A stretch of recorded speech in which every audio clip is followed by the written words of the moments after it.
Welcome to my comprehensive guide to blowing all your money as we head into the new year. With Fuji discontinuing film stocks, just like Burger King discontinued my favorite cinnamon rolls, Kodak raising prices so high that I'm going to have to start an OnlyFans, I thought that this would probably be the perfect time to get back into film photography. And boy, does misery love company, so I'm going to drag you guys into it with me, or at least I'm going to try. Hey, look at it this way, at least we'll have something to blow those new stimulus checks on we get. I'm going to reinvest my money into the community. Oh, that's a very nice gesture. What were you saying? It's going to be just like one of those sweet Toys R Us shopping sprees that we never got to go on as kids. I've been into photography for almost 10 years, and it's amazing that after all that time, I've not gotten any better at it. But what better way to improve my photography than by buying a bunch of old film cameras? Either way, I think it's probably better to try to learn photography with a camera that doesn't do very much for you because it's old. Like your grandparents. Just like my path into the NBA, my journey into film photography has been a little start and stop. I've owned quite a few film cameras over the years, but haven't really found one that I've fallen in love with. But, you know me, I kept swiping on Camera Tinder until I finally found my match. Or matches. 40 years old, from Japan, she's got a few miles on her, but, you know, I like them with a little experience on them.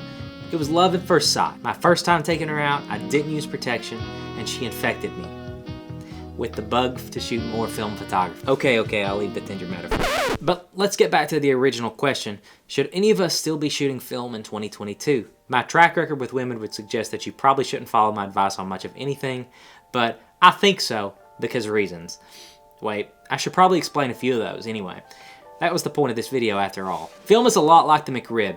You know, that delicious pork sandwich from McDonald's. Give this video a like if you like the McRib. Actually, it's not because film photography is better with pickles, but because you never know when film photography is gonna finally go away. Just like the McRib, never to be heard from again. There's one reason to shoot film in 22. Could be the last year. You don't want to turn around and it's the year 2048 and you're like, man, I'd really like to shoot a few of these replicants on Portra, but nah dog, your only option is the A723. You talk about FOMO. Baby, this crap won't be around forever. Not to mention, film cameras are just sexy. I mean, look at those two back there on my shelf. Absolutely beautiful. Even if you've had a few too many McRibs, who doesn't look better with a Hasselblad 500 CM? Nobody. That's who. From Gigi Hadid, Kendall Jenner, to David But either way, there's no denying the aesthetic appeal of a film photography camera. Think about a Canon R3 versus a Hasselblad 500 CM. But it does 8K. Nobody cares. It looks like crap. Prices of film are skyrocketing, but if you're smart, you can still get on Camera Tinder and find a reasonable deal. Hardly anybody is making quality new film cameras anymore, so the supply of these cameras is fixed. They're not making any more good cameras. And demand as well, look at me, look at you, look at us. Even if you don't use it, call it an investment. Suck it, NASDAQ. Unlike the Terminator series, film cameras are more popular than ever. As folks try to escape the digital empires of Mark Zuckerberg, Mr. Beast, and Logan Paul, it feels good for some people to move back into the simplicity of an analog system. I mean, it's really simple. I mean, it's not really simple, it's actually harder, but it's a different kind of hard, you know what I mean? Hard like running is hard, which some people like, but not others.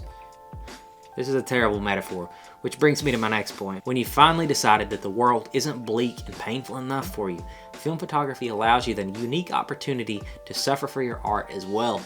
You know, like when McDonald's kills the McRib. You can remind your kids just how lucky they are with their new iPhone 13 Pro Max Ultras, while we have to actually poison ourselves with chemicals to get our pictures.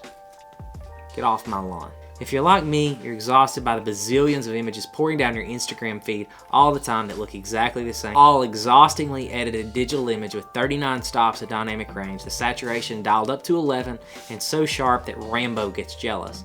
Film offers a softer, more realistic look that is like a rest stop for your eyes. It's killer. And the best part is, your editing is finished, straight out of camera. Most of the time you got the colors and the look that you want, just by clicking the button. So in that way, I guess it is a little simpler. We shoot film for the same reason that we go to Six Flags. Because it's there. I think we mainly shoot film because it's fun.